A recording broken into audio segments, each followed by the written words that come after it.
कोई छोटी सी बात पे फंसा देता है कि भाई ना देखिए कितने, अरे भाई दे रखे हैं बलिदान, सम्मान देने लग रहा है उसके लिए, देश हमेशा आभारी है देश उसका। तो ये बलिदानों के प्रमाण देने की जरूरत क्यों पड़ रही है भाई, छोटी छोटी बातों में पड़ रही है। पहले मैं इस दरबार साहब की घटना का जिक्र कर देता हूँ। क्या घटना हुई दरबार साहब में, वो वीडियो ओरिजिनल वीडियो भी आ लिए। वो लखनौरा का परिवार था और अपनी बेटी और बहन को लेके वो भाई राजीव मेहता उनका नाम है, वो गए हुए थे वहां पे। नॉर्मल सी घटना हुई, उसने चेहरे पे वो बाघा बॉर्डर से आए थे, उसने लड़की ने चेहरे पे वो लगा रखा था तिरंगा, नॉर्मल सा वहां होता है ना, इसमें कोई साजिश थी ना कोई षड्यंत्र था। उसने वहां के जब एंट्री करी तो किसी सेवादार ने उसको टोक दिया। टोक देते हैं ये भी कोई बड़ी बात नहीं। अब जब वापस उससे सवाल पूछने लगे तो उसने जो जवाब दिया सेवादार ने, वो बड़ा उसने मतलब एक क्या तो तैश में दिया होगा, फ्रस्ट्रेशन में दिया होगा, या उसकी मानसिकता ऐसी बना रखी होगी, इस पे भी कोई बड़े लंबे चौड़े सवाल नहीं। उसने जवाब ऐसा कड़वा दे दिया कि वो बात सबको पिंच कर गई कि भाई ये है ना, तिरंगे की वजह से तेरे को जाने नहीं दे रहे, और ये पंजाब है इंडिया नहीं, ये सभी ने सुना है। खासतौर पर किसान आंदोलन के बाद बिना बात के तर्कशील हो गए हैं। हमारा पूरा जो यूथ है ना, वो ऐसे ऐसे कुछ तो IT सेलें चल पड़ी, इन्होंने ये तर्क गढ़ने की ताकत दे दी। जहां जरूरत भाईचारे में एक बात कह के खत्म हो जाती, राम राम अनिल भाई, जहां भाईचारे में एक बात कह के बात खत्म हो जाती, वहां हम प्रमाण पेश करने लगते हैं कि भाई फलाने टाइम में ये होया था, उस टाइम में ये हुआ।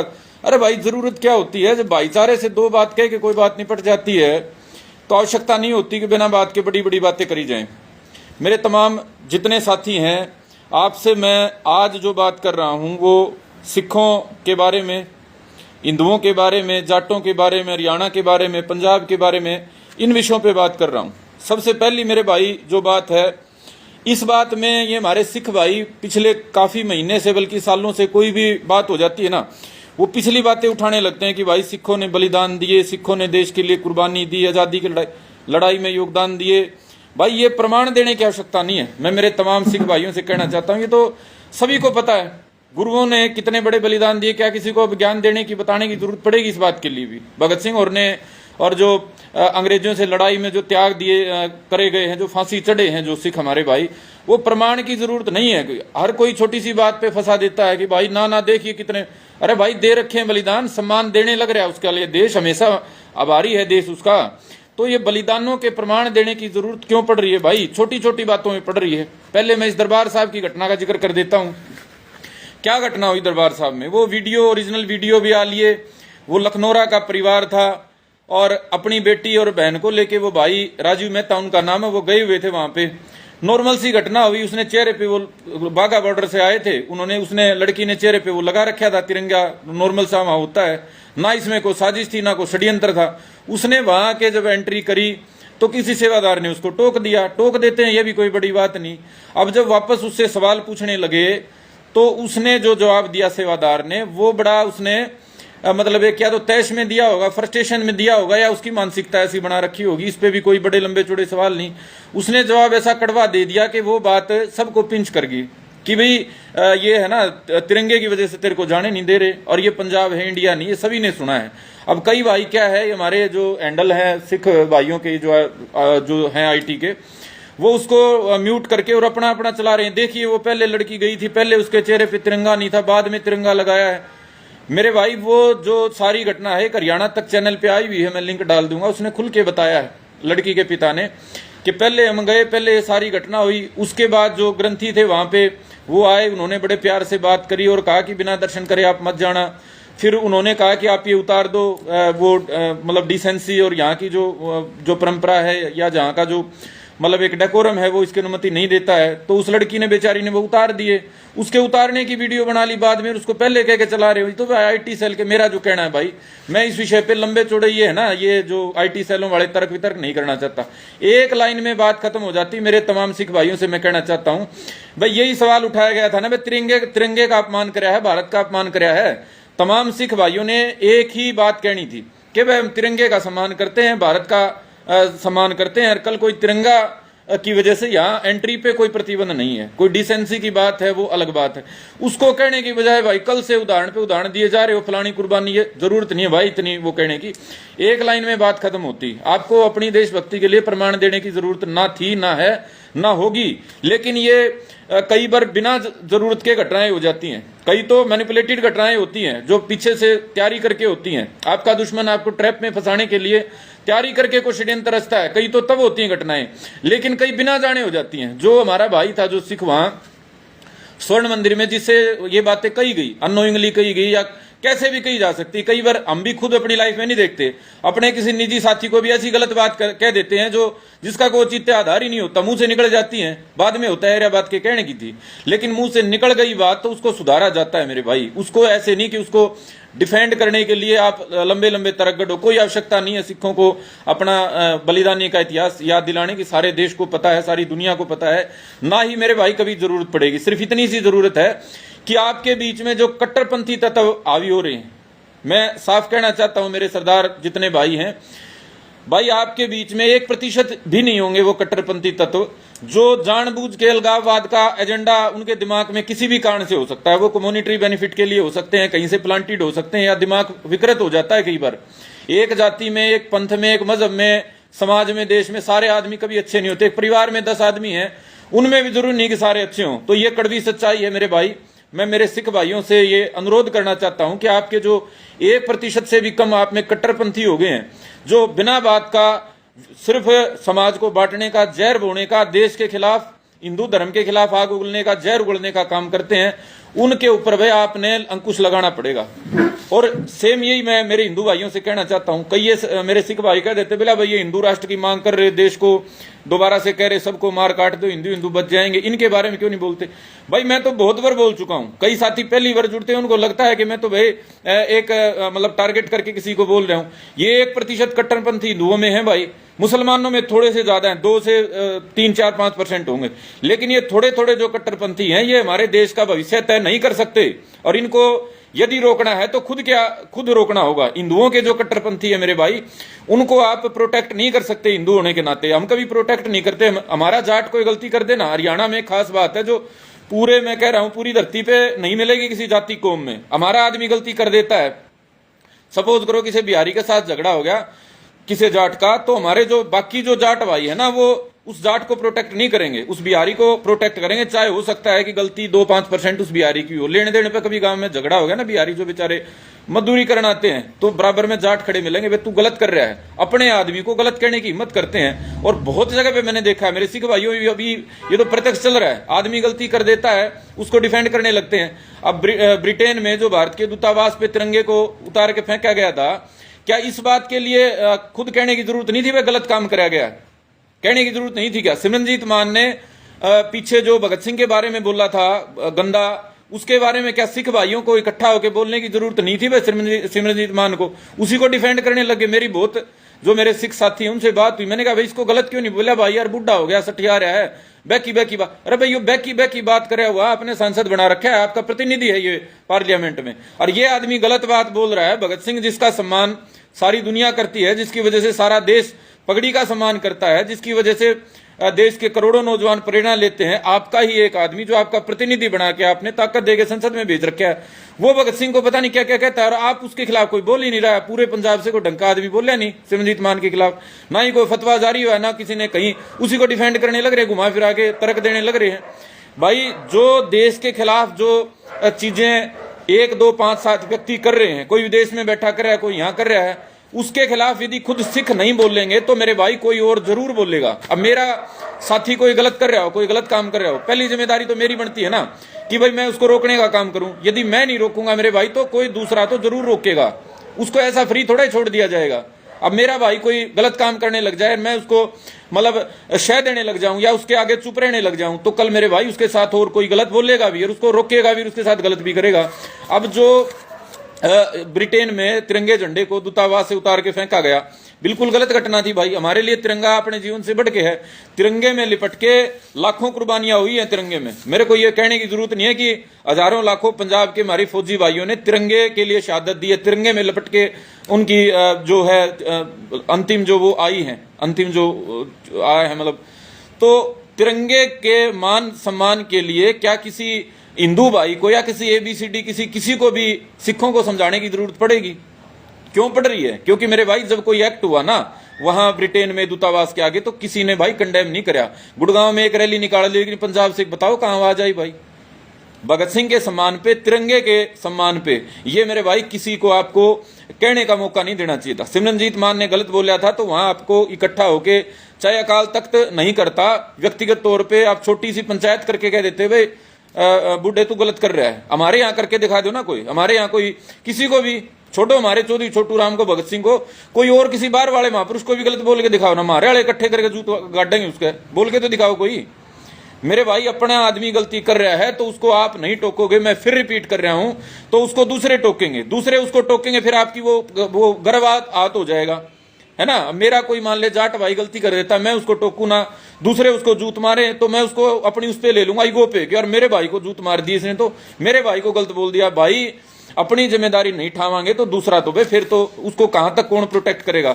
और फिर आगे मेरे भाई साजिशों की बात, ये जो दौर चल रहा है ना, ये बहुत बड़े लेवल का पॉलिटिकल साजिशों का दौर चल रहा है। ये जितनी भी आप बातें कहते हो ना कि बिला आरएसएस साजिश कर रहा है, बीजेपी साजिश कर रही है, मैं आपकी बात को बड़ी कर देता हूं कि भाई बीजेपी, आरएसएस और बहुत सारी पॉलिटिकल पार्टियां, विचारधाराएं चाहती हैं वे देश में धर्म के नाम पे डिवीजन हो। आपकी बात बड़ी कर दी मैंने। वो मौके की तलाश में रहते हैं कि कहीं मौका मिले हम उसको आग में घी डालने का काम करें। एक तो आप ये माना करो कि हर जगह आरएसएस का आदमी ही वो करता है, घटनाएं हो जाती हैं। जैसे दरबार साहब में एक घटना होगी, इस घटना को ऐसा नहीं है कि ऑर्गेनिक तरीके से ये अपने आप फैल गई, ये 5-7 लोगों के पास गई होगी, किसी हो सकता है कट्टरपंथी के हाथ लग गई होगी, उसने इसको बड़ा बना दिया होगा, हो सकता है वो सरकार का आदमी हो, या हो सकता है जो विपक्ष के जो लोग हैं उनका भी हो सकता है। तो मैं यही मान लेता हूं कि भाई सरकार साजिश कर रही है सिखों को, हिंदुओं को लड़ाने की। सरकार साजिश कर रही है कि सिखों को अलग आइसोलेटेड दिखाया जाए। सरकार साजिश कर रही है कि हमने सिखों को कोई सबक सिखाना है इसलिए इनको आइसोलेट करना है, आपको बदनाम करने का कोशिश कर रही है। तो आप मौका क्यों दे रहे हो भाई? मैं उन तमाम सिख भाइयों से ये बात कहना चाहता हूं बड़ी विनम्रता से कि आप जो ये कह रहे हो ना सरकार साजिश कर रही है, सरकार साजिश, भाई आप मौका क्यों दे रहे हो सरकार को साजिश करने का? आपके भीतर क्या वो समझदार तबका नहीं है? मैं बहुत सारे यहाँ पंजाबी चैनलों के इंटरव्यू देखता हूं, बड़े बुद्धिजीवी विचारक साथी बैठते हैं, उनको सारी चीजों का पता है। लेकिन मेरे भाई कोई ये बिल्ली के गले में घंटी बांधने की कोशिश क्यों नहीं कर रहा कि हमारा कोई सिख भाई गलती कर रहा है, हम उसको इकट्ठा होकर उसको नावे तू गलत कर रहा है। और 2-3 बातें ही निकल के आ रही हैं, भारत देश की एकता और अखंडता, तिरंगे का सम्मान और भगत सिंह का सम्मान। चौथी कोई और बात आपकी आ नहीं रही और कोई नई रामायण छेड़ रहा हो। हाँ, विदेश में बैठे जो हैं वो आईटी सेल वाले, वो तो ऊपर भगवान शिव की फोटो लगा ली, भगवान राम सीता, किसी के लगा के नीचे गालियां देना शुरू कर देते हैं इंस्टाग्राम पे और चीजों पे। तो उनको मैं फिलहाल अभी ना भी अगर उनको मैं आपके सामने यहाँ पेश करूं, बहुत गंदी गंदी गालियां दे रहे हैं, बहुत गंदे गंदे उनके वो है। एक हमारा साथी है यूरोप में है, उसको तो मतलब घर में उसकी माता का नंबर लेके माता को गालियां देने लग गए। तो मेरे भाई ये विदेश में जो बैठे हैं उन पे मैं चला जाऊंगा तो इनके तो 100 करते हैं, लेकिन मोटे मोटे मैंने 3 आपको बता दिए। भारत देश के टुकड़े करने का कोई आदमी कहता है तो उसको आप कहो भाई ना तू गलत कह रहा है, ये पॉसिबल नहीं है भाई, और ये हमारे देश के सम्मान के खिलाफ और जो शहीदों ने कुर्बानी दी उसके खिलाफ है। हम तेरा विरोध करते हैं, अब तेरे साथ कोई नहीं है। अमृतपाल ने जब ये कहा कि मैं भारत का नहीं हूं, मैं तो सिर्फ पासपोर्ट के लिए हूं, मेरा तो अलग देश है, कंडेम करना चाहिए था आपने कुछ उसको कहा सुना है नहीं। जब वो पूरा बाउंडर खड़ा होगा तो फिर कहने लग रहे हैं तो बीजेपी की साजिश। क्यों मौका दे रहे हो बीजेपी की साजिश का? दूसरा मेरे भाई से भगत सिंह का अपमान कराया गया था और बार बार कराया जा रहा है, एक बार नहीं करके छोटा, बार बार कराया जा रहा है। ये सिमरनजीत मान की कई भाई अब कह देते हैं बिला पे बुढ़ापे में आके ऐसी बातें। सिमरनजीत मान ने तो 2007-8 में ये बात कही थी, इस बात का इसको खिलाफ मुकदमा भी दर्ज हुआ था और उस मुकदमे से ये इतने फैक्चुअल तरीके से और कानूनी तरीके से ढंग से इसके खिलाफ पैरवी नहीं हुई तो बरी भी निकल गया। तो सिमरनजीत की मान की विचारधारा ही भगत सिंह के खिलाफ की है और उसको आपने सारा कुछ जानते हुए सांसद बना दिया और फिर आप उसको डिफेंड कर रहे हो। तो ये चीजें मेरे भाई साइमल्टेनियसली सारी चीजें नहीं चल सकती। इतिहास में जो आपने बलिदान दिए हैं उनका हवाला देके यदि आप अपनी गलती को डिफेंड करोगे तो भाई आजकल तो है ना ये 360 डिग्री पे हो गया हमारा जो अस्तित्व है ना। पहले तो सामने से कोई आके हमला कराया करता, अब तो चारों ओर से पता नहीं कौन कहां से आ जाए। सोशल मीडिया के जमाने में ऐसी ऐसी चीज निकाल के ले आएंगे जो धरती पे आपको लगता है ये मेरे बारे में ऐसी कहां से आगे चीजें। तो यदि आप अपने बलिदानों का हवाला देके और आज आपके बीच के थोड़े से लोग जो कट्टरपंथी बनके समाज को, देश को गलत दिशा में लेके जाने का काम कर रहे हैं, उनको नहीं रोकोगे मेरे भाई, तो लंबे समय तक आपका सम्मान जो है बलिदानों की वजह से नहीं रखा जाएगा, वो पूरी कौम टारगेट हो जाएगी। अब जाट के रूप में यदि हम मान लो अपने किसी गलत आदमी को प्रोटेक्ट करना शुरू कर दें, तो हमने देश के लिए क्या कर रखा है, क्या नहीं कर रखा है, वो चीजें गौण हो जाएंगी, छोटी हो जाएंगी, उनको कोई गौर नहीं करेगा। वो तो कह देंगे ठीक है पहले कराया था, आज थोड़ा है। ये कोई लाइसेंस नहीं मिल जाता। मान ले मैंने कोई अच्छा काम कर दिया, 10 अच्छे काम कर दिए, तो मेरे को एक गलत काम करने का लाइसेंस थोड़ा ही मिल गया। मैंने गलत काम कर दिया तो उसका जो परिणाम है, पीड़ा है, भुगतनी पड़ेगी। मैंने 10 अच्छे काम कर रखे हैं, उनके लिए बधाई गाई जाएगी, बढ़िया है। 11वां बुरा कर दिया तो उसके लिए I have to get punishment, ये है ना, नेचुरल जस्टिस है। तो मेरे भाई ये बात आप जो ये तर्क के रूप में पे मैं कुतर्क कह रहा था, कई साथी बिला कुतर्क, मेरे भाई ये दिखता है ना आपको, क्या जरूरत है भाई आपको ये पुराने इतिहास उठाने की कि आजादी की लड़ाई में इतने कुर्बान हुए, हमारे इतने थे, उसके इतने, सबने अपने बलिदान दिए भाई। क्रांतिकारी आंदोलन में महाराष्ट्रियन जो थे उनका भी बहुत बड़ा योगदान था। ये क्रांतिकारी आंदोलन की शुरुआत जो है बंगाल महाराष्ट्र से हुई थी। महाराष्ट्र का बहुत बड़ा योगदान था और बंगाल का बहुत बड़ा योगदान था। बंगाल ने तो एक बार तो जो ये थे मास्टर सूर्य कुमार सेन थे, इन्होंने तो अंग्रेजों के खिलाफ विद्रोह छेड़ के स्वतंत्र करा लिया था। चटगांव को, पूरे डिस्ट्रिक्ट पे कब्जा कर लिया था। 1857 के बाद पहली बार ऐसा हुआ था कि अंग्रेजों के डिस्ट्रिक्ट से उनकी सत्ता को बेदखल कर दिया गया था। तो मेरे भाई बलिदान तो बहुतों ने दिए हैं, हजारों लाखों 7,32,000 ने दिए हैं। तो वो बार बार आप ये कह के अपने आप को आप है ना छोटा कर रहे हो। कोई आदमी बड़ा काम कर दे ना और उसको उदाहरण देने शुरू कर दे, तो ये मान के चलो मेरे भाई वो सही दिशा में नहीं चल रहा है। और ये जो कारण है ना भाई, मैं सोच रहा था सारी ये चीजें, मैंने कहा भाई ये हो क्यों रहा है। ये जो समझदार भी थी हमारी सिख कौम और बलिदानी भी थी, लड़ाकी, सारी चीजें थी। अब ये नौबत कैसे आ गई यार कि मतलब थोड़े से लोग इसका भविष्य तय कर रहे हैं। ये नौबत कैसे आ गई कि इसको अपने इतिहास के उदाहरण देने पड़ रहे हैं। वो सिर्फ एक कारण से आ गई मेरे भाई कि नेतृत्व कमजोर पड़ गया। जो क्रेडिबिलिटी होती है ना नेतृत्व की, वो नेतृत्व की क्रेडिबिलिटी खत्म होगी। अकाल तख्त को जब हम छोटे थे ना 20-22 साल पहले, हम अकाल तख्त का नाम ऐसे सुना करते जैसे भगवान का नाम सुन रहे हो, जैसे ऊपर से भगवान का फरमान नहीं आ जाता कि भगवान ने आदेश दे दिया, वह सबको पालन करना पड़ेगा। अकाल तख्त के फरमान को मैं ये माना करता यार, अकाल तख्त जैसा कोई जाटों का तख्त होना चाहिए, अकाल तख्त जैसा कोई हिंदुओं का तख्त होना चाहिए कि भाई एक लाइन का फरमान जारी होगा और सब उसका पालन करें। हिंदुओं में तो कभी ऐसा था ही नहीं। ये पीठ बने हुए हैं, इनमें पता नहीं कैसे अपनी रोजी रोटी चल रही है। सब अपने अपने पीठाधीश्वर बन बना के अपनी अपनी दुकानदारी चला रहे हैं। लेकिन सिखों में जो ये था ना भाई, काल तख्त के रूप में जो एक स्ट्रक्चर था जिसको सारे सम्मान देते थे, उसकी मेरे भाई क्रेडिबिलिटी कमजोर हो रही है। सभी को पता है, सभी को, जितने हमारे सिख भाई हैं, हरियाणा वाले तो इतना चीजों को देखते नहीं, सारे मतलब सिख भाई इस बात को मानते हैं कि भी इसका राजनीतिकरण होगा सारे मामले का। जो काल तख्त के जत्थेदार बनते हैं वो पॉलिटिकल फैसले लेते हैं, कौम का हिसाब किताब देख के, फायदा नुकसान देख के नहीं, पॉलिटिकल फायदे नुकसान देख के फैसले करते हैं। इस वजह से सिख समाज में भी वहां का जो नेतृत्व है, उनकी क्रेडिबिलिटी, उनकी विश्वसनीयता कमजोर पड़ गई। और जब मेरे भाई सुप्रीम अथॉरिटी की विश्वसनीयता, क्रेडिबिलिटी पे सवाल खड़े हो जाते हैं ना, तो फिर ये फ्रिंज जो एलिमेंट्स है, अमृतपाल जैसे, सिमरनजीत मान जैसे, या विदेशों में बैठे कट्टरपंथी, ये मान के चलो इनकी से हो जाती है, इनकी सुनवाई होने लगती है और ये कम्युनिटी के प्रतिनिधि बन जाते हैं। अमृतपाल सिंह को मैं नहीं कहता कि भाई लाखों सिखों का समर्थन था, मैं नहीं कहता कि ब्रिटेन में जो तिरंगे का अपमान करे उसके साथ सारे पंजाब के साथी उन गलत आदमियों के साथ खड़े हैं, मैं नहीं कहता कि सिमरनजीत मान जो भगत सिंह के बारे में गलत बोल रहा था उसको मतलब सिख समाज समर्थन करता है। लेकिन मेरे भाई जब आपका प्रतिनिधि के रूप में जो चेहरा बन जाता है, वो जब गलत हो जाता है, जो नेतृत्व आपका जो दिखने लगता है बाकी लोगों को, वो जब गलत होता है, तो फिर आपको उसके दुष्परिणाम भुगतने पड़ते हैं। आपको जो ये यहाँ गालियां खानी पड़ रही है ना अलग अलग ये लोगों से, कई तो मैं मानता हूं कि क्रेडिबल नहीं है, जो हिंदू के रूप में यहाँ आईडी बना के, जाट के रूप में आईडी बना के गलत गलत कह रहे, लेकिन मेरे भाई वो कमी आपने पैदा करी है और उसको कमी को सुधारने का काम भी आपने करना पड़ेगा। और हाँ भाई, एक सिख भाइयों से मैं कहना चाहता हूं, सिखों की और जाटों की भी और तमाम जो हमारे यहाँ जो परंपराएं थी गुरु साहब से लेके, उनसे पहले भी हिंदुओं में भी यही थी। हम यदि तकड़े की और कमजोर की लड़ाई हो जाती ना, वे ठाडे की माड़े की लड़ाई हो जाती। हमारे यहाँ तो आज तक भी है, जाटों में तो ये, हरियाणा में तो ये, हरियाणा का कल्चर ही है ऐसा, बाकी तो मैं नहीं कह सकता कहीं बचा हुआ है। वे ठाडे की माड़े की लड़ाई में माड़े का पक्ष लिया करते, बात का बाद में पता करा करते। अगर दो आदमी लड़ाई हो जो कमजोर दिखन उसको पक्ष में जाके लठ ले खड़े हो जाया करते। ये जो परंपरा थी ये गुरुओं की परंपरा थी। गुरु साहब ने जो मुगलों से लड़ाई लड़ी, जो औरंगजेब से लड़ाई लड़ी, पहले जहांगीर से लड़ाई लड़ी, वो कमजोर को प्रोटेक्ट करने के लिए लड़ी, कमजोर के साथ खड़े होकर लड़ाई लड़ी। और आज मेरे भाई जो ये चीजें घटित हो रही है ना, 2-3 और घटनाएं हैं, मैं लंबा हो जाएगा मामला, लंबा ये हो जाएगा। ऐसा देखने में आया कि ताकतवर का पक्ष ले लिया।